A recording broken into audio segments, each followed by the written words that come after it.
আজি এটা সুন্দৰ দৃশ্য দেখুৱাব লৈছোঁ আপোনালোকক। এই দৃশ্যৰ ফালে যদি লক্ষ্য কৰে তেনেহ'লে নিশ্চয় আপোনাৰ মনত হয়তো ভাৱ আহিব পাৰে, এই ঠাইডোখৰনো ক'ত।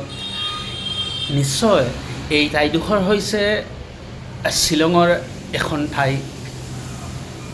যদি আপোনাৰ